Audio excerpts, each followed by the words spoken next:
Pare de se meter na minha vida. Você não entende nada. Minha filha Marina gritou, batendo o pé como uma adolescente rebelde. Fiquei parada, apenas respirei fundo e sorri. Peguei minha bolsa de couro marrom e saí em silêncio. 2 semanas depois, ela recebeu uma carta do banco. Quando abriu e viu minha assinatura, o desespero nos olhos dela dizia tudo. Vocês sabem como é olhar para alguém que vocês trouxeram ao mundo, que ensinou a falar as primeiras palavras e não reconhecer mais nada da criança doce que um dia foi? É como se um estranho tivesse roubado o corpo da sua filha. Foi exatamente isso que senti quando Marina, aos 32 anos, me expulsou da vida dela. Eram 8h30 da noite de uma terça-feira, 23 de maio.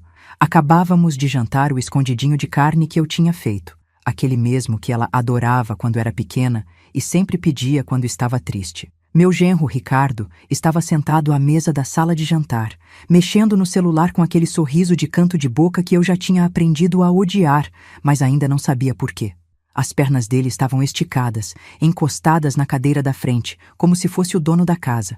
Ele nem sequer tinha ajudado a tirar os pratos da mesa. Eu tinha acabado de fazer uma pergunta simples, dessas que qualquer mãe preocupada faria. Filha, por que você não está mais trabalhando na boutique da Cláudia? Faz 2 semanas que não te vejo saindo de manhã. Uma pergunta inocente, uma pergunta de mãe. O que aconteceu depois me gelou o sangue e mudou tudo entre nós para sempre. Marina se virou para mim com os olhos cheios de um desprezo que eu nunca tinha visto antes. Não era raiva, não era irritação, era desprezo puro, como se eu fosse um inseto incomodando ela.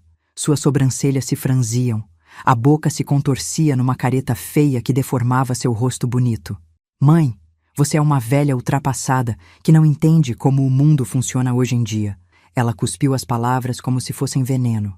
O Ricardo está cuidando dos nossos negócios e eu não preciso mais trabalhar que nem uma condenada para patrão dos outros. Cada palavra era como uma punhalada no peito. 40 anos. 40 anos criando essa menina sozinha depois que o pai dela nos abandonou quando ela tinha apenas 2 anos. 40 anos trabalhando de doméstica em 3 casas diferentes para pagar escola particular para ela. 40 anos acordando às 5 da manhã, pegando 2 ônibus para chegar na casa da Dona Marilda no Barcelona antes das 7. 40 anos guardando cada centavo para ela fazer faculdade de administração na Uniso, vendendo até minha aliança de casamento, a única coisa que restava do meu casamento fracassado, para pagar a formatura dela. E era assim que ela me tratava? Me chamando de velha ultrapassada na frente do marido? Ricardo nem sequer levantou os olhos do telefone. Apenas balançou a cabeça concordando, como quem aprova um cachorro que obedeceu a um comando. O desprezo dele era silencioso, mas não menos doloroso. Ele estava claramente satisfeito com o show que minha filha estava fazendo. Mas o pior ainda estava por vir. Foi quando minha netinha de 8 anos, a pequena Júlia, meu raio de sol, minha razão de viver, saiu correndo do quarto dela com os olhinhos azuis cheios de lágrimas. Ela tinha ouvido tudo. Claro que tinha ouvido. Como não ouvir aqueles gritos? Por que a vovó é má, mamãe? Ela perguntou entre soluços, se escondendo atrás da perna da Marina. Por que você está brava com a vovó? Meu coração literalmente despedaçou ali mesmo. Senti como se alguém tivesse enfiado uma faca no meu peito e girado. A neta que eu buscava na escola toda segunda, quarta e sexta. A neta para quem eu comprava material escolar, roupinha, boneca. A neta que dormia na minha casa nos fins de semana e me chamava de melhor vovó do mundo inteiro. Agora me via como a vilã da história. Marina abaixou e abraçou a filha, fazendo aquela voz melosa que ela só usava quando queria manipular alguém. A vovó não é má não, meu amor. É que às vezes os adultos têm conversas difíceis. Vai pro seu quarto assistir o filme da Frozen. Júlia me olhou mais uma vez antes de sair. Era um olhar confuso, machucado. Como se ela não conseguisse entender por que a avó que sempre a protegia estava sendo tratada daquela forma. Fiquei parada ali, no meio da cozinha, apenas respirando. Minha pressão tinha subido, eu sentia. Minhas mãos estavam tremendo. Minha cabeça latejava. 40 anos. 40 anos para chegar naquele momento. Olhei ao redor daquela casa. A mesa de madeira que eu tinha comprado nas Casas Bahia, em 12 prestações de R$ 83. O sofá bege que eu tinha escolhido porque Marina disse que era a cor favorita dela. A geladeira Consul que eu tinha dado de presente quando Júlia nasceu. A televisão de 42 polegadas que eu paguei à vista com o dinheiro da rescisão do meu último patrão. Tudo ali tinha meu suor, minha dor, meu sacrifício, e estava sendo usada como cenário para me humilharem. Respirei fundo, sorri e disse baixinho, numa calma que me surpreendeu: "Tá bom, filha." Peguei minha bolsa de couro marrom, a mesma que uso há 10 anos, comprada numa liquidação no centro de Sorocaba por R$ 45, e saí em silêncio da casa. Não bati a porta. Não gritei de volta. Não me defendi. Apenas saí. Caminhei até o ponto de ônibus pensando em tudo que tinha acontecido. As luzes dos postes iluminavam a rua vazia e eu me sentia mais sozinha do que nunca. 40 anos criando uma filha para ser tratada como lixo na frente do genro e da neta. Mas uma coisa eu sabia: aquilo não ia ficar assim. Durante todo o trajeto de ônibus até meu apartamento, uma ideia foi crescendo na minha cabeça. Uma ideia que me deixou ao mesmo tempo assustada e determinada. 2 semanas depois, exatamente 14 dias após aquela humilhação, Marina recebeu uma carta registrada do Banco do Brasil. Quando ela abriu e viu minha assinatura embaixo, quando leu cada palavra daquele documento oficial, o desespero nos olhos dela dizia tudo. Deixa eu voltar um pouco e contar como cheguei até aquele momento, porque vocês precisam entender toda a verdade sobre minha filha, meu genro, e como uma mãe aparentemente submissa pode ser mais forte do que qualquer um imagina. E vocês? O que fariam no meu lugar se fossem humilhados assim pela própria filha? Deixem aqui nos comentários, porque a história que vou contar agora vai mostrar que nem sempre quem parece fraco realmente é. Deixa eu voltar um pouco e contar como cheguei até aqui, porque vocês precisam entender toda a verdade sobre nossa família para sacar a dimensão do que aconteceu. Meu nome é Carmen Silva dos Santos, tenho 63 anos, sou diarista há mais de 30 anos aqui em Sorocaba, interior de São Paulo. Nasci e me criei no bairro do Além Ponte, numa casa de 2 cômodos com mais 6 irmãos. Minha mãe, Dona Sebastiana, lavava roupa para fora, e meu pai, seu Joaquim, trabalhava na fábrica têxtil. Vida simples, mas com dignidade. Trabalho segunda, quarta e sexta na casa da Dona Marilda Pereira no bairro Barcelona, uma casa grande de 3 andares onde trabalho há 15 anos.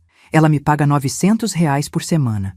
Terça e quinta, eu vou na casa do Dr. Henrique Almeida, um médico viúvo no Jardim Vergueiro, que me paga R$ 700 por semana.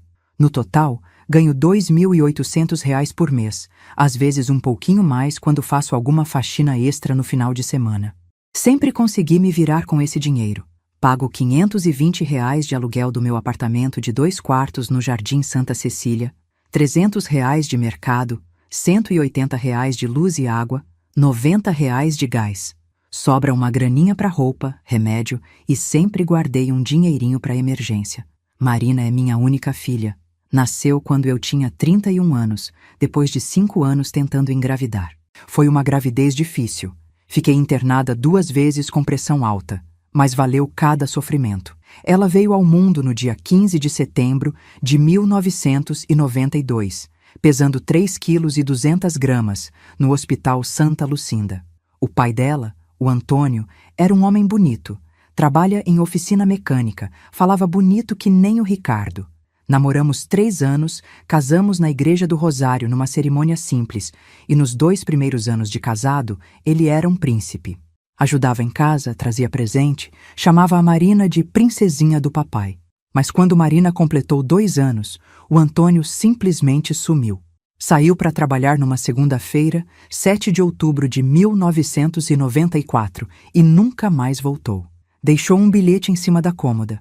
Carmen, não dou mais conta dessa responsabilidade. Cuida bem da menina. Assim, sem mais nem menos. Como se filha fosse um objeto que você pode devolver quando cansa. Chorei por 2 meses inteiros. Depois levantei a cabeça e disse: Marina, agora somos só nós 2, e a mamãe vai fazer você ser a mulher mais feliz e bem-sucedida do mundo. E foi o que eu fiz. Trabalhava de doméstica de segunda a sábado para pagar escola particular para ela. Primeiro foi o Colégio Objetivo, depois o Anglo. Marina sempre foi uma menina esperta, tirava notas boas, era comportada. Cabelo cacheado igual ao meu quando eu era nova, olhos verdes que puxaram do pai. A única coisa boa que ele deixou. Aos 18 anos, Marina passou no vestibular para a administração na Uniso. Foi o dia mais feliz da minha vida. Lembro que chorei tanto na formatura do ensino médio que a coordenadora veio me abraçar. Dona Carmen, a senhora deve estar muito orgulhosa, ela disse. E eu estava mesmo. Para pagar a faculdade dela, precisei trabalhar ainda mais. Além das casas fixas, eu fazia faxina nos fins de semana, passava roupa para vizinhas, vendia doce na porta da escola. Em 2010, quando precisei pagar a matrícula de R$ 1.200, tive que vender minha aliança de casamento, a única coisa de valor que eu tinha. Levei na Caixa Econômica do Centro e consegui R$ 800. Não foi suficiente, então peguei emprestado R$ 300 com a comadre Neuza, que cobrava 5% de juros ao mês. Marina se formou em dezembro de 2013. Lembro de cada detalhe daquele dia. Vestido azul marinho que comprei nas lojas Riachuelo por R$ 140 em 6 vezes, sapato preto de R$ 25 no camelô, cabelo que a Sueli do salão fez de graça porque era freguesa antiga. Na cerimônia, quando chamaram o nome Marina Silva dos Santos, gritei: "Essa é minha filha!" E todo mundo olhou, mas não me importei. 49 anos de idade, 21 anos criando ela sozinha e finalmente tinha uma filha formada no ensino superior. Depois da formatura, Marina conseguiu emprego na boutique da Cláudia Mendes, uma colega da faculdade que abriu uma loja de roupas femininas no shopping Iguatemi. Ganhava R$ 1.500 por mês, mais comissão. Não era muito, mas era um começo. Ela estava empolgada, falava dos planos, queria fazer pós-graduação, sonhava abrir a própria empresa um dia. Foi numa festa de confraternização da turma de administração, em março de 2018, que ela conheceu o Ricardo Fernandes Silva. Pelo menos era esse o nome que ele deu pra gente. A primeira vez que Marina trouxe ele em casa, confesso que gostei. Ricardo aparentava ter uns 35 anos, altura mediana, cabelo bem cortado, sempre cheirando a perfume caro. Usava camisa social, sapato de couro, relógio dourado no pulso. Falava bem, educado, me tratava com respeito. Dona Carmen, é uma honra conhecer a mãe da Marina, ele disse naquele primeiro encontro, beijando minha mão como um cavalheiro. A senhora criou uma filha maravilhosa. Deve ter sido muito difícil educar ela sozinha, mas olha o resultado. Fiquei derretida. Fazia tanto tempo que ninguém reconhecia meu esforço como mãe. Marina estava radiante, grudada no braço dele, com aquele sorriso apaixonado que eu não via há anos. Mãe, o Ricardo tem uma empresa de marketing digital, ela me contou naquele dia. Ele trabalha com publicidade na internet, essas coisas modernas que estão crescendo muito. Ricardo confirmou, falando sobre gestão de redes sociais, e-commerce, publicidade online, termos que eu não entendia muito bem, mas que soavam profissionais e modernos. Ele mostrava prints no celular de campanhas que supostamente tinha criado, números de vendas, gráficos coloridos. O futuro é digital, Dona Carmen, ele dizia com aquela voz convincente. Quem não se adaptar vai ficar para trás. Nos primeiros meses, ele era realmente um genro ideal. Chegava na nossa casa sempre com algum presente. Bombom para mim, flor para Marina, vez em quando uma pizza para a gente comer, junto assistindo televisão. Perguntava sobre meu trabalho, demonstrava interesse pela nossa vida. Dona Carmen, a senhora é uma guerreira, ele falava. Marina teve muita sorte de ter uma mãe como a senhora. Não deve ter sido fácil criar ela sozinha. Eu me sentia valorizada, respeitada. Finalmente, Marina tinha encontrado um homem que enxergava o valor do meu sacrifício. Em outubro de 2018, eles começaram a falar em casamento. Marina estava nas nuvens. Mãe, o Ricardo quer construir uma família comigo. Ele disse que eu sou a mulher da vida dele. O casamento civil aconteceu em janeiro de 2019, numa cerimônia simples no cartório da Vila Hortência. Eu paguei o vestido dela, R$ 300 numa loja do centro, e o almoço para 20 pessoas num restaurante por quilo que ficou R$ 450. Ricardo disse que estava investindo todo o dinheiro na empresa e não podia ajudar com os custos, mas que logo ia retribuir tudo em dobro. Depois do casamento, eles foram morar num apartamento alugado no Jardim Europa, R$ 900 por mês. Ricardo explicou que era estratégico morar naquela região por causa da proximidade com os clientes empresariais. Os problemas começaram sutilmente. Primeiro, Marina começou a faltar no trabalho. O O Ricardo precisa da minha ajuda na empresa, ela explicava. É só temporário até contratarmos uma secretária. Depois, ela começou a ficar mais tempo em casa. Estou ajudando o Ricardo com as redes sociais dos clientes, dizia. Marketing digital é uma área que exige dedicação integral. Em maio de 2019, 4 meses depois do casamento, Marina chegou com uma notícia que me deixou em choque. Mãe, larguei o emprego na boutique. O Ricardo disse que mulher casada não precisa trabalhar fora. Ele está ganhando muito bem e eu vou focar em ser dona de casa e futuramente mãe. Fiquei preocupada, mas Marina parecia feliz. Mãe, finalmente encontrei um homem que quer me sustentar. Não vou mais precisar me humilhar para patrão. Era junho de 2019 quando começaram os pedidos de ajuda financeira. Mãe, você pode ajudar com o aluguel esse mês? Marina perguntou numa terça-feira, meio sem graça. O Ricardo está fechando um contrato grande, mas o cliente vai pagar só no mês que vem. É temporário. R$ 800. Eu tinha na poupança. É só até o negócio deslanchar. Ricardo complementou. Dona Carmen sabe como é. No início, toda empresa passa por uns apertos. Parecia razoável. Empresa nova sempre tem esses problemas de fluxo de caixa. O temporário virou julho. Depois, agosto, setembro, dezembro. Todo mês era a mesma conversa. R$ 800 para o aluguel, R$ 300 para o mercado, R$ 250 para a conta de luz, R$ 150 para a gasolina do carro dele, um Palio preto 2012 que ele disse ter comprado para visitar clientes. Em dezembro de 2019, Marina me deu a notícia que mudou tudo. Estava grávida. Mãe, vou ser mãe! Ela gritou, me abraçando forte. O Ricardo está nas nuvens. Finalmente vamos ter nossa família completa. Júlia nasceu em setembro de 2020, bem no meio da pandemia. Uma bonequinha linda, olhos azuis, cabelo claro. Eu estava na maternidade quando ela veio ao mundo, e foi o segundo dia mais feliz da minha vida. Mas com o bebê, os gastos aumentaram. Além dos R$ 800 mensais que eu já estava dando, começaram a surgir outras necessidades. Leite especial, fraldas, remédios, roupinhas. Dona Carmen, a senhora entende, né? Ricardo dizia. Com o bebê, a Marina não pode trabalhar mesmo, e minha empresa está passando por uma fase de reestruturação. Reestruturação que durou 3 anos. Durante todo esse tempo, eu trabalhava que nem uma condenada para sustentar a família da minha filha, enquanto o Ricardo ficava o dia todo em casa, trabalhando no computador ou em reunião com clientes. Nunca vi cliente nenhum, nunca vi contrato nenhum, mas Marina sempre defendia. Mãe, o trabalho dele é diferente, a senhora não entende. A primeira vez que realmente desconfiei que alguma coisa estava errada foi em março de 2022, quando Júlia estava com 1 ano e meio. Fui levar um bolo de fubá na casa deles numa quinta-feira de tarde, achando que Marina estaria sozinha com a bebê. Quando cheguei no portão, ouvi risadas vindas da sala. Pensei que fosse visita, mas quando espiei pela janela, vi uma cena que me deixou confusa. Ricardo estava jogando videogame com 2 rapazes que eu não conhecia. Cerveja gelada na mesa de centro, uma pizza grande de calabresa aberta. Eles estavam gargalhando, fazendo zoação como 3 adolescentes numa tarde de folga.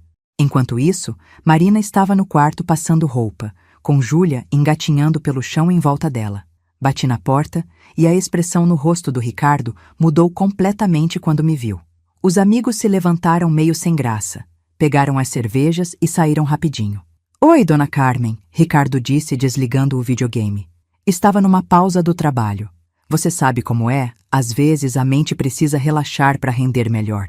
Que negócio é esse que você falou que está tocando? Perguntei para Marina naquele dia. Ela ficou vermelha e gaguejou. Ah, mãe, é marketing digital, essas coisas de internet que a senhora não entende. É muito complexo. Mas alguma coisa não me cheirava bem. Que tipo de empresário fica jogando videogame numa quinta-feira de tarde? Em dezembro de 2022, mais uma surpresa financeira. Ricardo disse que precisavam sair do apartamento alugado e comprar uma casa própria. Dona Carmen, chegou a hora de investir no patrimônio da família, ele explicou, com aquela conversa mole que eu já estava cansada de ouvir. Aluguel é dinheiro jogado fora. Vamos financiar uma casa e Marina e Júlia vão ter segurança. A casa que eles escolheram custava R$ 180 mil, no Jardim São Paulo. 3 quartos, 2 salas, quintal pequeno, garagem. Precisava de R$ 15.000 de entrada. Mãe, você pode nos ajudar com a entrada? Marina perguntou. É um investimento para nossa família. Quando Júlia crescer, ela vai ter uma casa própria. R$ 15.000. Todo o dinheiro que eu tinha guardado em 20 anos de trabalho. É para o futuro da sua neta, Ricardo completou. E como a senhora vai ser avalista, tecnicamente a casa vai estar no nome da senhora também. É uma garantia.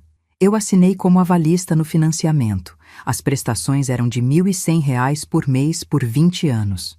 Dona Carmen, a gente divide meio a meio, Ricardo prometeu.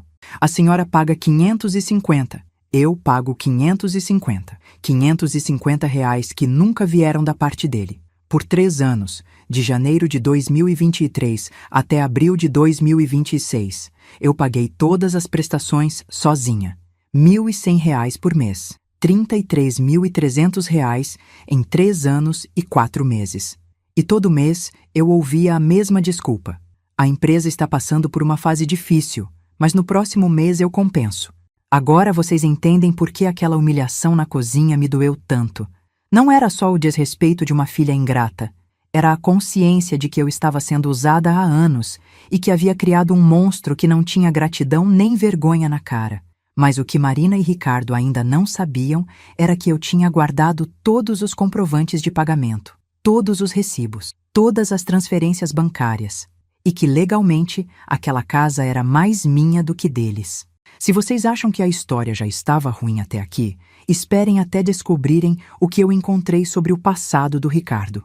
Se vocês acham que a história já estava ruim até aqui, esperem até descobrirem o que eu encontrei sobre o verdadeiro Ricardo Fernandes Silva. A primeira descoberta que realmente me fez desconfiar aconteceu numa quinta-feira, 14 de março de 2024. Eu estava na casa da Dona Marilda, passando pano na sala, quando ela me chamou para conversar.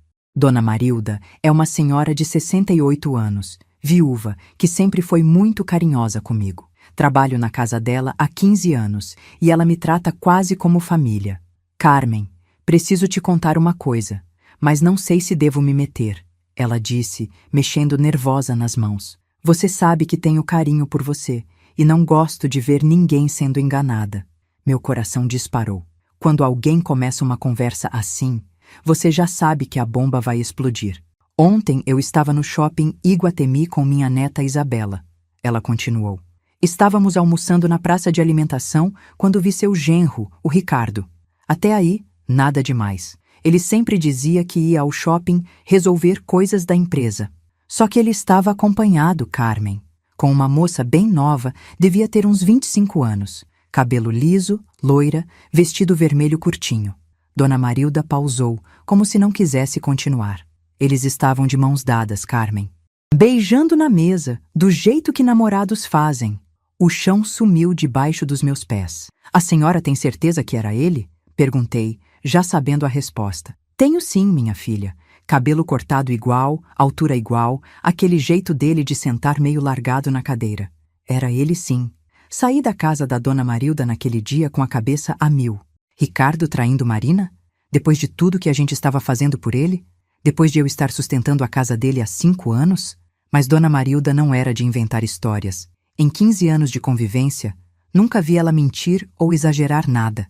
Naquela noite, fui na casa da Marina com a desculpa de levar um frango assado que tinha sobrado. Observei Ricardo mais atentamente. Ele estava no celular, como sempre, mas dessa vez prestei atenção em como ele segurava o aparelho, meio escondido, virando a tela quando alguém passava perto. Ricardo, como foi seu dia? Perguntei testando. Ah, Dona Carmen, foi corrido. Tive reunião com um cliente de manhã, depois fui resolver umas questões no centro. Ele respondeu, sem levantar os olhos do telefone. Que legal! Em que lugar do centro? Ele hesitou por um segundo. Só um segundo, mas eu percebi. Na região da Rua Sorocaba. Questões bancárias, sabe como é. Mentira. Dona Marilda tinha visto ele no shopping, na hora do almoço. Foi aí que decidi investigar de verdade. No dia seguinte, sexta-feira, em vez de ir direto para o trabalho na casa do Dr. Henrique, passei no shopping Iguatemi às 11h30. Fiquei sentada num banco da praça de alimentação, fingindo que estava esperando alguém, observando o movimento. Às 12h15, vi ele chegando. sozinho. Foi direto no McDonald's, pediu um lanche, sentou numa mesa do canto. Ficou mexendo no celular por uns 10 minutos. Aí ela apareceu. A moça que Dona Marilda tinha descrito. Loira, novinha, vestindo uma calça jeans apertada e uma blusa rosa. Ela correu até ele, deu um beijo na boca e se sentaram juntinhos igual um casal apaixonado. Minha pressão subiu na hora. Senti uma tontura, uma vontade de vomitar. Como ele tinha coragem de fazer isso com Marina? Com Júlia? Comigo, que estava bancando a vida dele? Fiquei observando de longe por 1 hora. Eles comeram juntos, riram, se beijaram várias vezes. Ela estava com uma aliança dourada no dedo. Ele também usava uma aliança, mas não era a que Marina tinha dado para ele no casamento. Quando eles se levantaram para sair, eu os segui discretamente. Foram para o estacionamento, entraram no Palio Preto que eu conhecia bem, o carro que eu ajudava a pagar a gasolina. Segui eles até um prédio na Vila Hortência, um edifício simples de 4 andares. Eles subiram juntos, ela usando uma chave própria. Voltei para casa com o coração partido, não pela traição em si, mas pelo que isso significava. Marina estava sendo enganada, Júlia estava sendo criada numa mentira e eu estava pagando a conta de tudo, mas ainda não era suficiente. Eu precisava de mais informações antes de falar qualquer coisa. No sábado de manhã, 16 de março, inventei uma desculpa e fui na casa deles. Marina, preciso de uns documentos para fazer minha declaração de imposto de renda. Você tem uma cópia da certidão de casamento de vocês? Claro, mãe. Está na pasta azul ali na estante. Peguei a certidão e na hora notei uma coisa estranha. O sobrenome completo dele no documento era Ricardo Fernandes Silva Santos. Mas nos documentos da casa, que eu tinha em casa, estava só Ricardo Fernandes Silva. Marina, por que o sobrenome do Ricardo está diferente aqui? Ela olhou meio sem graça. Ah, mãe, ele mudou o nome depois que a gente casou. Por questões profissionais. Disse que ficava mais fácil para os negócios. Aquilo me cheirou a mentira na hora. Quem muda nome por questões profissionais? Na segunda-feira, 18 de março, fui no cartório civil da Vila Hortência, o mesmo onde eles tinham se casado, e pedi para consultar o registro. A funcionária, Dona Célia, me conhecia porque eu já tinha ido lá algumas vezes resolver documentos. Dona Carmen, posso ajudar em quê? Célia, minha filha casou aqui há uns anos e estou com uma dúvida sobre uns documentos. Será que você pode me mostrar a certidão original dela? Ela puxou no sistema. Marina Silva dos Santos, casou em janeiro de 2019? Isso mesmo. Quando ela imprimiu a certidão original, quase caí para trás. O nome completo do noivo estava Ricardo Santos Oliveira. Santos Oliveira, não Fernandes Silva. Célia, aqui está escrito Santos Oliveira, mas a certidão que eu tenho em casa está Fernandes Silva. Ela olhou com atenção. Dona Carmen, isso é estranho. O registro original não muda. Se a senhora tem um documento diferente em casa, alguém pode ter adulterado. Senti o mundo girando. Ricardo tinha dado documentos falsos? Como era possível? A senhora tem o RG dele aqui no sistema? Célia checou. Tenho. RG emitido em São Paulo em 2015. Anotei o número numa folha de papel. Naquela tarde, depois do trabalho, passei num despachante conhecido no centro da cidade. O Osvaldo trabalha com documentos há 20 anos e sempre foi honesto comigo. Seu Osvaldo, preciso da sua ajuda para uma coisa meio delicada. Será que o senhor consegue verificar se esse RG é verdadeiro? Mostrei o número. Carmen, isso vai me custar uns R$ 50 de consulta.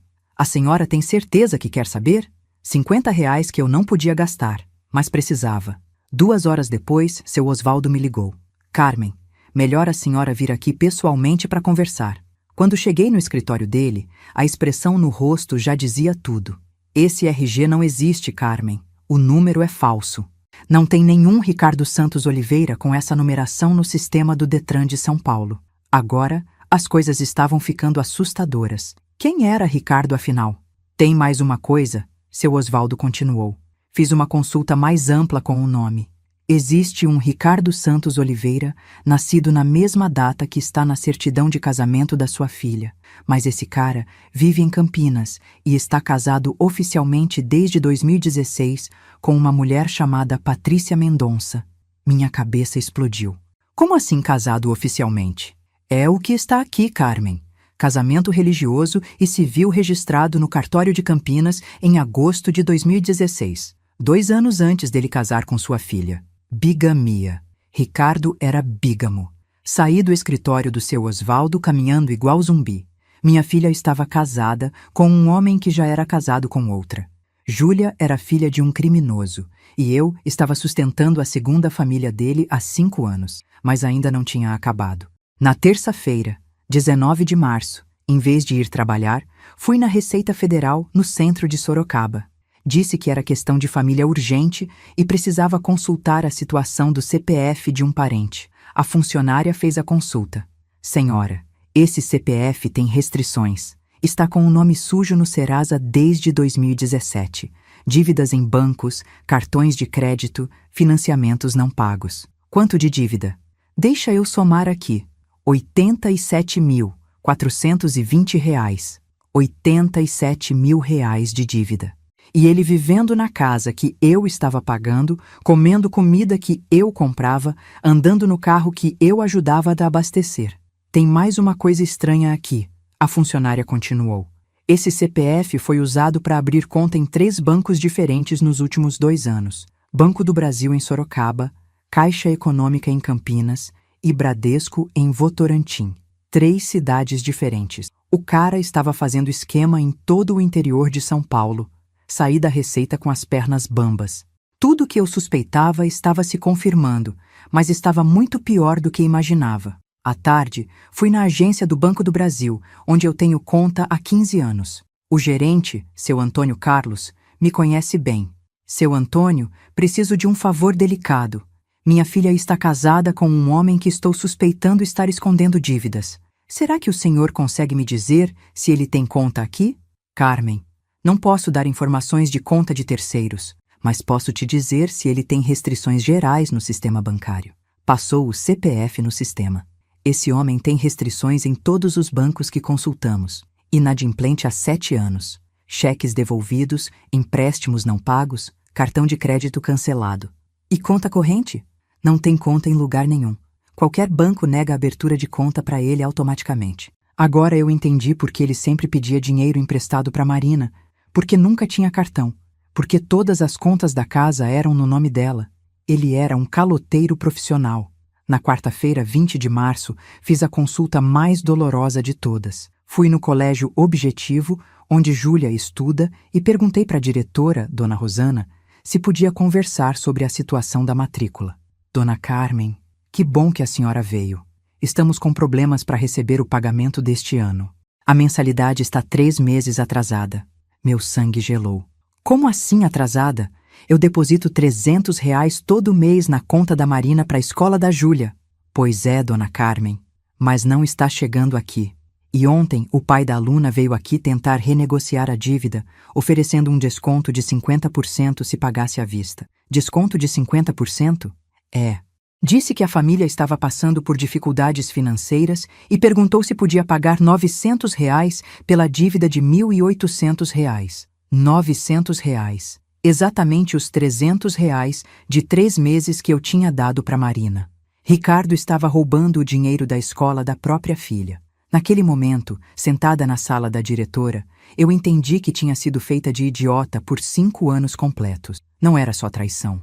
Não era só mentira sobre emprego. Era um esquema criminoso, onde eu era a vaca leiteira que sustentava a vida dupla de um estelionatário. Dona Rosana, eu vou quitar essa dívida hoje mesmo, mas preciso do comprovante de tudo que não foi pago, com datas certinhas. Paguei R$ 1.800 que não tinha para a escola da Júlia.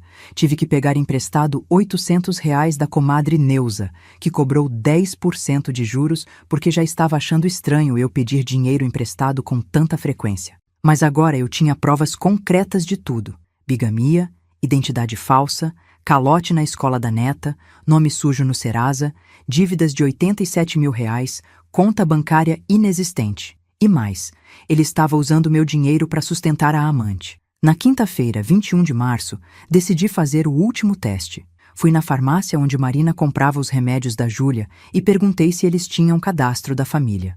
Dona Carmen, que coincidência a senhora aparecer aqui, disse o farmacêutico. Ontem o senhor Ricardo esteve aqui tentando comprar antibiótico para uma criança, Mas o plano de saúde estava bloqueado. Ele disse que ia pagar particular, mas o cartão deu problema. Que criança! Ele disse que era para um sobrinho de 2 anos. Mostrou até foto no celular. Um menino loirinho. Sobrinho de 2 anos que Ricardo nunca tinha mencionado? Ou seria filho dele com a outra mulher? Voltei para casa naquele dia com a certeza absoluta de que precisava agir. Não dava mais para fingir que não sabia de nada. Não dava mais para deixar Marina sendo enganada. Não dava mais para sustentar a vida dupla de um criminoso. Mas também sabia que se chegasse para Marina só com palavras, ela não ia acreditar. Depois de 5 anos ouvindo que eu não entendia nada do mundo moderno, ela ia pensar que era ciúme de sogra ou paranoia de velha. Eu precisava de provas irrefutáveis, precisava de evidências que nem o próprio Ricardo conseguiria negar. Foi aí que tomei a decisão mais difícil e mais cara da minha vida: contratar um detetive particular. Peguei os últimos R$ 1.200 que tinha guardado para emergência, dinheiro que estava reservando para trocar a geladeira que estava com problema, e procurei o Sérgio Nakamura, um investigador particular que a comadre Neuza me indicou. Seu Sérgio, preciso investigar meu genro. Suspeito que ele está escondendo muita coisa da minha filha. Contei tudo o que tinha descoberto. Sérgio anotou cada detalhe, fez perguntas específicas, pediu as cópias dos documentos que eu tinha conseguido. Dona Carmen, pela senhora ter dado tantas informações já, fica mais fácil. Em 1 semana, eu entrego um relatório completo para a senhora. Vai custar R$ 1.000. R$ 1.000. Quase metade do que eu ganho num mês. Mas não tinha volta. Quero saber tudo, seu Sérgio. Onde ele mora de verdade, com quem ele vive, que trabalho ele faz, se tem filhos, se tem mais dívidas, tudo. A senhora vai ter tudo documentado, Dona Carmen. Fotos, endereços, certidões, extratos. Prova suficiente para levar na justiça se for preciso. Foram os 7 dias mais longos da minha vida. Continuei trabalhando normalmente, visitando Marina normalmente, fingindo que não sabia de nada. Mas por dentro estava fervendo de raiva e ansiedade. No dia 28 de março, seu Sérgio me ligou. Dona Carmen, melhor a senhora vir no meu escritório para a gente conversar pessoalmente. O que descobri é muito sério. Quando cheguei no escritório dele, vi uma pasta preta cheia de papéis em cima da mesa. Minha vida inteira estava prestes a mudar. Dona Carmen, senta aí que vou te mostrar quem realmente é o Ricardo Santos Oliveira. E o que ele me mostrou naqueles documentos foi muito pior do que eu jamais imaginei. O que descobri a seguir me deixou sem chão. E vocês não vão acreditar até onde ia a farsa desse homem. Dona Carmen, senta aí que vou te mostrar quem realmente é o Ricardo Santos Oliveira. Seu Sérgio abriu a pasta preta e a primeira coisa que vi foi uma foto 3x4 do Ricardo colada num documento oficial. Mas não era a foto que eu conhecia. Era uma foto mais antiga, onde ele aparecia mais magro, sem barba, cabelo diferente. Primeira coisa que descobri. Seu Sérgio começou. O nome verdadeiro dele é Ricardo Santos de Oliveira, com D no meio. Nasceu em 15 de abril de 1987 em Campinas, filho de João Santos de Oliveira e Maria Conceição Santos. Aos 37 anos, ele é 2 anos mais velho do que disse para sua filha. Já começava com mentira na idade. Segunda coisa, ele é casado oficialmente desde 23 de agosto de 2016 com Patrícia Mendonça Santos, de 29 anos. Eles vivem juntos num apartamento alugado na Vila Industrial em Campinas, Rua das Flores, 245, apartamento 34. Seu Sérgio me mostrou uma foto da certidão de casamento oficial, toda carimbada e autenticada. Depois, uma foto que me gelou o sangue. Ricardo saindo de um prédio de mãos dadas com uma mulher morena, bonita, grávida de uns 7 meses. Eles têm 2 filhos juntos, continuou. Um menino de 6 anos chamado Gabriel e uma menina de 3 anos chamada Isabela. E a Patrícia está grávida do 3º filho. 3 filhos, 2 crianças pequenas e outro bebê chegando. Ricardo tinha uma família inteira que Marina não sabia que existia. Isso significa que minha neta... Comecei a falar. Não é filha única, Dona Carmen. Júlia tem 2 meio-irmãos e logo vai ter mais um. E todos os filhos têm o mesmo pai. Minha cabeça estava explodindo. Júlia brincando sozinha em casa, enquanto tinha irmãos que nem sabia que existiam. Terceira descoberta, seu Sérgio continuou. O trabalho dele. Ricardo não tem empresa nenhuma. Nunca teve.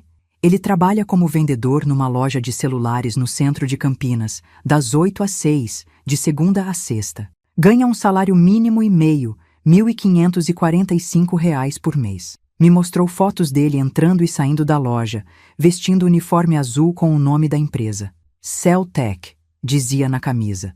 R$ 1.545, repeti. E ele vive em 2 casas? Exato. Com esse salário, ele sustenta parcialmente a casa de Campinas e usa o dinheiro da senhora para bancar a casa de Sorocaba. É um esquema bem calculado. Como assim parcialmente? Seu Sérgio virou a página e me mostrou outro documento devastador. A Patrícia, esposa oficial dele, não sabe que ele é casado de novo. Ela pensa que ele trabalha como representante comercial e viaja muito a trabalho. Por isso, ele fica 3 dias por semana em Campinas e 3 dias em Sorocaba. Para ela, ele está viajando. Para sua filha, ele está trabalhando. E os domingos? Domingo ele inventa que vai visitar a mãe doente no interior. Na verdade, ele fica num quarto alugado no centro de Sorocaba, planejando os esquemas da semana. A farsa era muito maior do que eu imaginava. Ricardo não estava só traindo Marina. Ele estava vivendo 2 vidas completamente separadas. Quarta descoberta, seu Sérgio continuou. As dívidas. Dona Carmen, prepare o coração porque esse homem deve muito mais do que a senhora imagina. Me mostrou um extrato do Serasa atualizado. R$ 123.840 de dívida total. Bancos, financeiras, cartões de crédito, empréstimos pessoais. 123 mil? E tem mais. Ele pegou o empréstimo usando o nome da Patrícia como avalista. Ela não sabe de nada. Assinou os papéis achando que era para comprar um carro.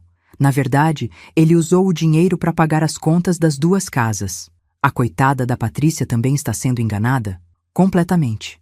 Descobri que ela trabalha como enfermeira no Hospital Municipal de Campinas. Ganha R$ 2.200 por mês. Pensa que o marido é um empresário bem-sucedido que está investindo em novos negócios. Por isso que ela aceitou ser avalista. Agora eu estava entendendo o tamanho da operação. Ricardo estava enganando 2 famílias ao mesmo tempo, usando o dinheiro de uma para sustentar a outra, e ainda contraindo dívidas no nome de todo mundo. Quinta descoberta, seu Sérgio disse, abrindo outra seção da pasta. Os esquemas paralelos. Me mostrou fotos do Ricardo em lugares que eu nunca imaginaria. Casas de apostas, bingos, jogos online no celular. Ele é viciado em apostas esportivas e jogos online. Todo o dinheiro que sobra dos gastos das 2 casas, ele perde em apostas, por isso que as dívidas só aumentam.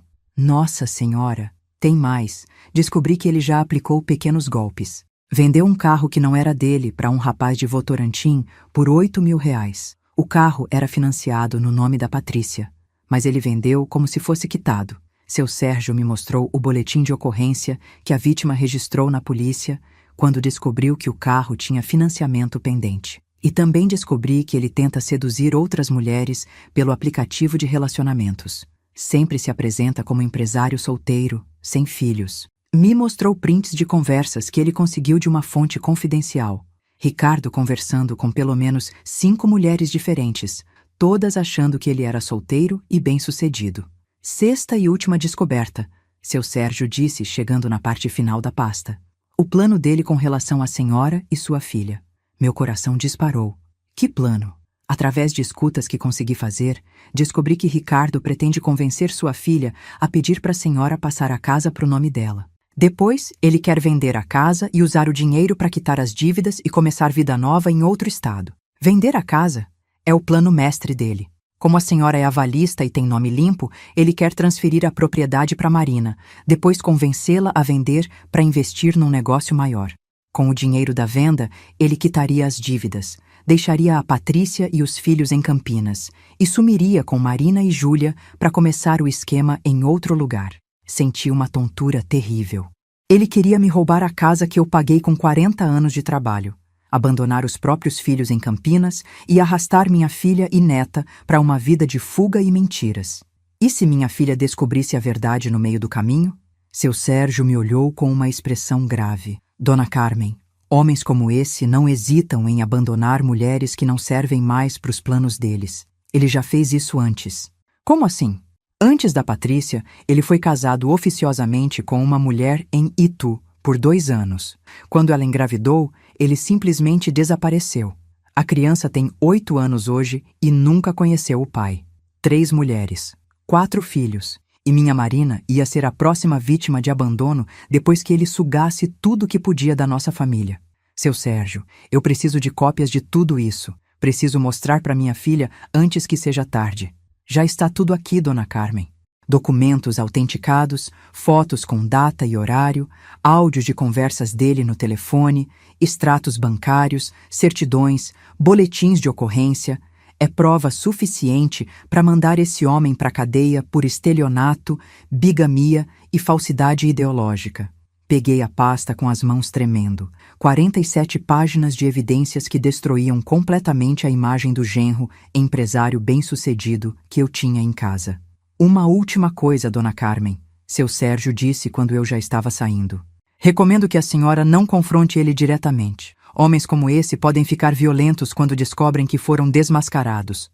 O ideal é primeiro conversar com sua filha, mostrar as provas e depois decidir como proceder.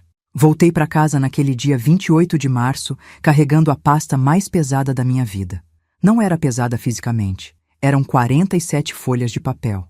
Mas era pesada emocionalmente, porque sabia que aqueles documentos iam destruir o casamento da minha filha e traumatizar minha neta. Passei a noite inteira lendo e relendo cada página, cada foto, cada documento. Era impossível negar qualquer coisa. As evidências eram irrefutáveis. Ricardo Santos de Oliveira era um criminoso profissional que havia transformado nossa família numa fonte de renda para sustentar seus vícios e sua vida dupla. No dia seguinte, 29 de março, uma sexta-feira, esperei Ricardo sair para trabalhar. Na verdade, para encontrar com uma das amantes que ele mantinha contato. E fui na casa da Marina para conversar com ela sozinha. Júlia estava no quintal brincando com a boneca. Marina estava na sala assistindo televisão, meio desanimada. Marina, precisa conversar com você sobre uma coisa muito séria. É sobre o Ricardo. Mãe, se é para reclamar do Ricardo de novo, eu não quero ouvir. A senhora já deixou claro que não gosta dele. Filha, não é questão de gostar ou não gostar. É questão de verdade. Eu contratei um investigador para descobrir quem realmente é seu marido. Ela me olhou como se eu tivesse enlouquecido. A senhora fez o quê? Contratei um detetive particular e descobri que Ricardo está mentindo para você sobre tudo. Absolutamente tudo. Coloquei a pasta em cima da mesa de centro. Quero que você olhe essas fotos e documentos com atenção, Marina. E depois me diga se ainda acha que eu estou inventando coisa. Abri a pasta na primeira página. A certidão de casamento oficial do Ricardo com Patrícia. Marina olhou e ficou branca. Isso deve ser montagem, mãe. Não é possível. É o casamento oficial dele, filha. Vocês nunca foram casados de verdade. Você é apenas amante dele. Mostrei as fotos dele com Patrícia e as crianças. Estes são os filhos dele. Gabriel, de 6 anos, Isabela, de 3 anos e Patrícia, grávida do 3º filho. Marina pegou as fotos com as mãos tremendo. Não pode ser verdade. Mostrei o comprovante de trabalho na loja de celulares. E este é o trabalho real dele. Vendedor com salário de R$ 1.545. Nunca teve empresa nenhuma. Mostrei os extratos das dívidas. E estas são as dívidas que ele contraiu. R$ 123 mil que ele deve no nome dele e da Patrícia. Marina estava chorando agora, folheando os documentos como quem não consegue acreditar no que está vendo. Mãe, por que você foi investigar a vida dele? Por que não confiou em mim? Porque há 5 anos eu sustento vocês dois enquanto ele fica em casa, trabalhando no computador. Porque eu pago todas as contas desta casa enquanto ele não contribui com 1 centavo. Porque ontem mesmo a diretora da escola da Júlia me disse que vocês devem 3 meses de mensalidade, mesmo eu dando R$ 300 todo mês para você. Mostrei os comprovantes da escola. O dinheiro que eu dou para a escola da Júlia, ele pega e gasta em apostas online e nas outras mulheres que ele mantém. Marina estava soluçando agora. Mãe, eu não sabia de nada disso. Eu sei que você não sabia, filha. Por isso que estou te mostrando. Ricardo é um criminoso profissional. Ele não ama você. Ele não ama Júlia. Vocês são apenas uma fonte de renda para ele sustentar os vícios e a família real que ele tem em Campinas. Mostrei a última seção da pasta. O plano de vender nossa casa. E o plano dele agora é convencer você a pedir para eu passar a casa pro seu nome, depois vender tudo e sumir com o dinheiro. Marina leu os documentos e começou a chorar ainda mais forte. Mãe, o que eu faço agora? E Júlia? Como eu vou explicar para ela que o pai não é quem ela pensa que é? Primeiro, você vai me ajudar a expulsar esse homem da nossa vida. Segundo, vamos procurar um advogado para ver que medidas legais podemos tomar. Terceiro, você vai reconstruir sua vida com dignidade. Ficamos conversando por 3 horas. Marina fez milhões de perguntas, quis ver cada documento 2 vezes, tentou encontrar alguma explicação que justificasse as mentiras. Mas não tinha como negar a realidade. Às 5 da tarde, quando Ricardo chegou em casa, ele encontrou Marina sentada no sofá com todos os documentos espalhados na mesa. A expressão no rosto dele quando viu aqueles papéis foi de puro terror. Oi, amor, como foi seu dia? Ele tentou disfarçar, mas a voz estava trêmula. Marina levantou devagar e disse, com uma voz que eu nunca tinha ouvido antes: Ricardo Santos de Oliveira, né? Não Ricardo Fernandes Silva. Ele ficou branco que nem papel. Marina, eu posso explicar. Explica então. Explica pra mim quem é a Patrícia e por que você é casado oficialmente com ela desde 2016. O mundo dele desabou naquele momento. E o meu coração ficou partido, vendo minha filha descobrir que havia sido enganada por 5 anos. Mas ao mesmo tempo, senti um orgulho imenso. Finalmente Marina estava vendo a verdade. E agora nós íamos lutar juntas para reconstruir nossa dignidade. O confronto final estava só começando. E vocês?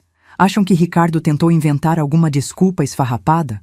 Ou partiu para a agressividade quando viu que foi descoberto? Deixem aqui nos comentários, porque o que aconteceu a seguir mostrou o verdadeiro caráter desse homem. Ricardo Santos de Oliveira, né? Não Ricardo Fernandes Silva. Marina levantou devagar do sofá, segurando a certidão de casamento dele com Patrícia.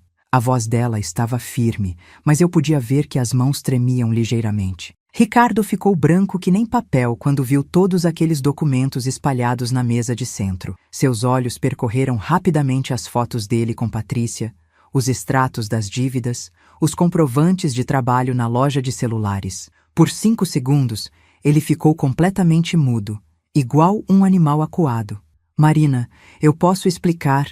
Ele tentou disfarçar, mas a voz saiu trêmula e desesperada. Explica então, Marina disse, levantando a foto dele saindo do prédio em Campinas de mãos dadas com Patrícia grávida. Explica pra mim quem é a Patrícia e por que você é casado oficialmente com ela desde agosto de 2016, 2 anos antes de casar comigo. Ricardo olhou pra mim com ódio nos olhos, como se eu fosse a culpada por ele ter sido descoberto. Dona Carmen, a senhora não tinha direito de se meter na nossa vida. A senhora não entende nada. Não muda de assunto, Marina gritou batendo a mão na mesa. Eu estou perguntando sobre sua esposa oficial e seus outros filhos. Foi aí que Ricardo mostrou quem realmente era. Em vez de tentar explicar ou pedir perdão, ele partiu para a agressividade. Tá, quer saber a verdade? Vou falar a verdade, ele berrou. Eu sou casado com a Patrícia sim, e daí? Ela não consegue me dar a vida que eu mereço, vive reclamando de dinheiro, dizendo que eu gasto demais, me controlando igual uma carcereira. Marina ficou boquiaberta. E daí? E daí? Ricardo, nós somos casados há 5 anos. Júlia é sua filha. Como você fala, e daí? Igual se fosse qualquer coisa. Júlia não estava planejada, ele continuou gritando. Você engravidou sem me consultar. Eu não estava preparado para ser pai de novo. De novo? Marina repetiu. Você já tinha 2 filhos. Tenho, e sustento os 3. O Gabriel, a Isabela, e agora vem mais um. Você acha que é fácil sustentar 2 famílias com o salário de merda que eu ganho? Agora ele tinha assumido tudo. Não estava mais tentando negar nem inventar desculpas. Estava simplesmente justificando como se fosse normal. Então, Marina disse, com uma voz que eu nunca tinha ouvido sair da boca dela, fria e cortante. Nos últimos 5 anos, enquanto minha mãe pagava nossas contas, você estava usando nosso dinheiro para sustentar sua família verdadeira? Não é família verdadeira nem falsa, Ricardo berrou. São 2 famílias. Eu cuido das 2. Cuida como? Eu interferi, não aguentando mais ficar calada. Você não paga 1 centavo de conta nesta casa. Quem paga sou eu. R$ 800 de aluguel todo mês, 300 de mercado, 250 da escola da Júlia, 150 da sua gasolina. Quem paga sou eu. A senhora fica se metendo onde não é chamada, ele gritou para mim. Fica bancando a santinha, mas eu sei que a senhora faz isso para controlar a Marina. Cala a boca! Marina explodiu. Não fala assim com a minha mãe. Foi a primeira vez em 5 anos que ouvi Marina me defender. E naquele momento vi minha filha verdadeira voltando à vida. Ricardo, Marina continuou, pegando a pasta com os comprovantes das dívidas. R$ 123 mil. Você deve R$ 123 mil. São investimentos. Ele tentou justificar. Peguei empréstimo para investir no negócio. Que negócio? Marina berrou. Você trabalha numa loja de celular ganhando um salário mínimo e meio. Que porra de negócio é esse? Nunca tinha ouvido Marina falar palavrão. A raiva dela estava transbordando. E estas fotos aqui? Ela continuou, mostrando as imagens dele nos sites de apostas. Você gastando dinheiro em jogos online enquanto minha filha fica sem pagar escola? Ricardo olhou as fotos e percebeu que não tinha mais como mentir. Todo mundo tem vícios, Marina. Pelo menos eu não bebo, não uso droga. Você joga o dinheiro da comida da sua filha, Marina gritou. Das suas filhas, eu corrigi. Júlia, Gabriel, Isabela e o bebê que está vindo. 4 crianças que você está prejudicando com seus vícios. Foi quando Ricardo perdeu completamente a compostura. Chega! Eu não vou ficar aqui ouvindo essa conversa. Vocês duas são umas loucas. Ele foi em direção ao quarto, provavelmente para pegar as coisas dele e sair. Mas Marina o impediu.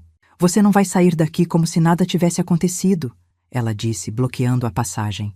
Você me deve explicações. 5 anos da minha vida, 5 anos acreditando nas suas mentiras. Eu não te devo nada, ele berrou. Você sabia que eu não tinha dinheiro quando casou comigo. Nunca escondi que era sua mãe que bancava tudo. Mas você escondeu que tinha outra família, escondeu que era casado, escondeu que tinha outros filhos, escondeu que era um caloteiro. Ricardo tentou empurrar Marina para passar, mas ela não saiu da frente. E sabe o que mais? Marina continuou, agora com lágrimas de raiva escorrendo no rosto. Sua filha Patrícia está grávida do seu 3º filho, achando que você é um empresário bem-sucedido. Ela não sabe que você é um mentiroso, um caloteiro, um bígamo. A Patrícia não é problema seu. É sim, porque ela é mãe dos meio-irmãos da minha filha. Porque ela está sendo enganada igual eu fui. Porque ela merece saber a verdade sobre o lixo de homem que ela casou. Foi aí que Ricardo cometeu o erro fatal. Ele levantou a mão para bater na Marina. Eu me joguei na frente da minha filha antes que ele pudesse tocá-la. Encosta um dedo na minha filha para você ver, gritei, olhando nos olhos dele. 5 anos eu aguentei suas mentiras, mas bater na minha filha você não vai. Ricardo me empurrou, e eu caí sentada no sofá. Mas não senti dor. Senti uma raiva que não sabia que existia dentro de mim. Marina foi até o telefone e discou. 190. Alô, Polícia Militar? Preciso de uma viatura no Jardim São Paulo, Rua das Acácias. 127. Meu marido está sendo agressivo e preciso que ele seja retirado da minha casa. Você tá chamando a polícia para mim? Ricardo berrou. Para o senhor Ricardo Santos de Oliveira, de 37 anos, que trabalha na Celtec em Campinas, que é casado oficialmente com Patrícia Mendonça Santos, que tem R$ 123 mil de dívidas e que acabou de agredir minha mãe, de 63 anos. A cara dele, quando Marina recitou todos os dados que tínhamos descoberto, foi impagável. Ele percebeu que estávamos preparadas. Vocês são umas loucas, ele repetiu, mas agora estava visivelmente nervoso. Loucas são as mulheres que aguentam homens como você por 5 anos, Marina respondeu. Naquele momento, Júlia saiu do quarto chorando. Mãe, por que todo mundo está gritando? Por que a vovó está chorando? Marina pegou a filha no colo e disse com uma voz mais calma. Meu amor, o papai precisa ir embora. Ele não pode mais morar com a gente. Por quê, mãe? Porque ele estava mentindo para a mamãe sobre muitas coisas importantes. E pessoas que mentem não podem viver na nossa casa. Ricardo olhou para Júlia e, pela primeira vez, percebi uma ponta de remorso nos olhos dele. Mas durou só 2 segundos. Júlia, o papai não é mentiroso, ele tentou dizer. A mamãe e a vovó que estão confusas. Para! Marina gritou. Não envolve minha filha nas suas mentiras. Você já fez dano suficiente. Quando a polícia chegou, 15 minutos depois, Ricardo estava sentado no sofá com a cabeça entre as mãos. Todo o ar de superioridade tinha ido embora. Era só um homem de 37 anos que havia sido desmascarado. O sargento Pereira, um homem de uns 45 anos, ouviu o relato da Marina, olhou os documentos que mostramos e entendeu a situação rapidamente. "O senhor tem onde ficar hoje à noite?" Ele perguntou para Ricardo. "Tenho", Ricardo respondeu, sem levantar a cabeça. "Então recomendo que o senhor pegue suas coisas pessoais e se retire. A casa está no nome da senhora aqui." Ele olhou para mim. "E a esposa do senhor está pedindo para sair." "Ela não é minha esposa", Ricardo murmurou. "Perdão?" o sargento perguntou. "Eu disse que ela não é minha esposa. Somos só... éramos... sei lá o que éramos." Marina olhou para ele com uma expressão de nojo completo. 5 anos da minha vida com um homem que nem sabe o que eu representava para ele. Ricardo pegou uma mochila, jogou algumas roupas e objetos pessoais dentro e se dirigiu para a porta. Antes de sair, se virou para Marina. "Marina, você vai se arrepender de ter feito isso. Não vai ser fácil criar Júlia sozinha." "Não vou estar sozinha", Marina respondeu, olhando para mim. "Tenho minha mãe, e ela vale por 10 homens como você." Depois que Ricardo saiu, ficamos eu, Marina e Júlia sentadas no sofá, em silêncio total. Júlia não entendia completamente o que tinha acontecido, mas sabia que alguma coisa importante havia mudado.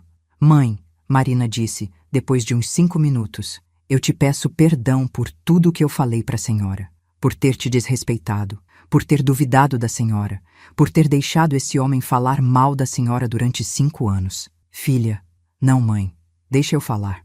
A senhora sempre foi minha heroína. Trabalhou 40 anos para me dar uma vida melhor. Vendeu suas coisas para pagar minha faculdade, sustentou minha casa, minha filha, meu falso casamento. E eu retribuí te chamando de velha ultrapassada na frente dele." Marina estava chorando agora. "A senhora é a mulher mais forte que eu conheço. E eu fui uma idiota de não valorizar isso. Abracei minha filha como não fazia há anos. O importante é que agora você sabe a verdade. E nós vamos reconstruir nossa vida com dignidade." Nos 3 meses seguintes, nossa vida mudou completamente. Primeira coisa que fizemos foi procurar um advogado, o Dr. Carlos Henrique, que a dona Marilda me indicou. Ele analisou toda a documentação que o detetive tinha conseguido e nos orientou sobre os próximos passos. "Dona Carmen, o que o senhor Ricardo fez caracteriza estelionato, bigamia e falsidade ideológica. São crimes que podem dar de 2 a 8 anos de prisão. Decidimos registrar boletim de ocorrência, não porque queríamos vingança, mas porque outras mulheres precisavam ser protegidas dele. Em junho, recebemos uma ligação da delegacia de Campinas. Patrícia, a esposa oficial do Ricardo, tinha descoberto tudo e também havia registrado queixa contra ele.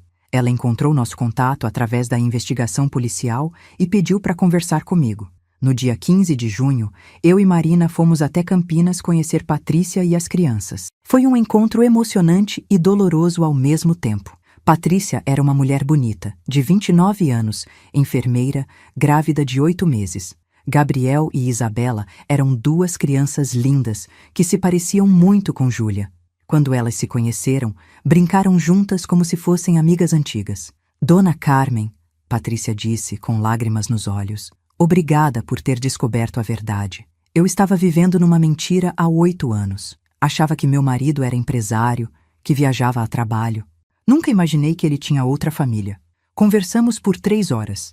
Descobrimos que Ricardo aplicava os mesmos golpes nas 2 famílias. Pedia dinheiro emprestado prometendo devolver, inventava emergências financeiras, usava o cartão de crédito dela para pagar contas que não conseguia explicar. O pior", Patrícia contou, "é que assinei como avalista em empréstimos que nem sei para que ele usou o dinheiro." Marina e Patrícia se tornaram aliadas na luta contra Ricardo.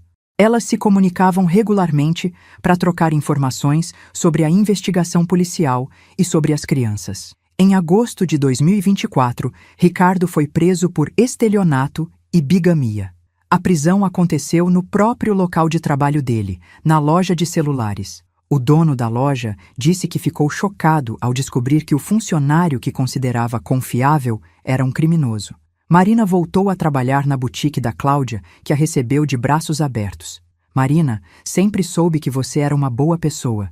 Aquele homem é que estava te influenciando negativamente. Júlia, que na época estava com 4 anos, se adaptou bem à ausência do pai. Ela perguntava sobre ele às vezes, mas Marina sempre respondia com honestidade. Papai fez coisas erradas e precisou ir embora. Mas você tem mamãe, vovó e agora tem irmãozinhos também. A amizade entre Júlia, Gabriel e Isabela se fortaleceu. Uma vez por mês, Patrícia vinha a Sorocaba com as crianças, ou nós íamos a Campinas. As 3 crianças brincavam juntas enquanto as mães conversavam sobre como reconstruir suas vidas. Em dezembro de 2024, tomamos a decisão mais importante de todas. Marina e Júlia se mudaram definitivamente para o meu apartamento. Vendemos a casa do Jardim São Paulo, a mesma que eu havia pagado sozinha durante 5 anos. E com o dinheiro, conseguimos quitar todas as dívidas que Ricardo tinha deixado no nome dela. Mãe, Marina disse no dia da mudança, quero que a senhora saiba que não estou voltando a morar com a senhora por necessidade. Estou voltando porque finalmente entendi que família de verdade é isso. Pessoas que se apoiam, se respeitam e se protegem. Hoje, 10 meses depois daquele confronto terrível na cozinha, nossa vida está completamente diferente. Marina trabalha na boutique da Cláudia, ganha R$ 2.000 por mês e contribui com R$ 500 nas despesas de casa. Júlia estuda no mesmo colégio, que eu continuo pagando, mas agora sem peso na consciência, porque sei que o dinheiro está sendo usado para a educação dela de verdade. Patrícia deu à luz uma menina linda, a Sofia, em agosto. As 4 crianças se consideram irmãos de verdade e se encontram regularmente. Marina e Patrícia viraram amigas íntimas e se ajudam mutuamente na criação dos filhos. Ricardo foi condenado a 4 anos de prisão em regime semiaberto. Ele tenta entrar em contato com Marina às vezes, pedindo perdão, prometendo que mudou, mas ela nunca responde. Mãe, homem que engana uma vez, engana sempre. Aprendi isso. E eu? Aprendi que não existe idade para recomeçar. Aos 64 anos, descobri que posso ser mais forte do que imaginava, que minha experiência de vida vale mais que qualquer diploma universitário, que intuição de mãe raramente erra.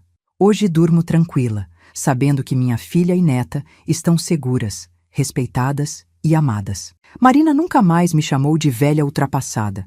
Pelo contrário, ela sempre diz: mãe, a senhora é minha inspiração. Quero ser uma mulher forte igual a senhora. Júlia, hoje com 5 anos, me chama de super vovó e diz que quando crescer quer ser corajosa, igual a vovó que descobriu que o papai era mentiroso. A lição que fica é: amor de mãe não significa aceitar desrespeito. Proteção familiar não significa ser submissa. E justiça, mesmo que demore, sempre chega. Às vezes, a mulher mais invisível da família é também a mais forte. E quando essa força desperta, ela é capaz de salvar não só a si mesma, mas toda a família. Se você está passando por uma situação parecida, não tenha medo de investigar, de questionar, de exigir respeito. Você merece uma vida digna, baseada na verdade, não na mentira. E lembre-se, nunca é tarde para recomeçar.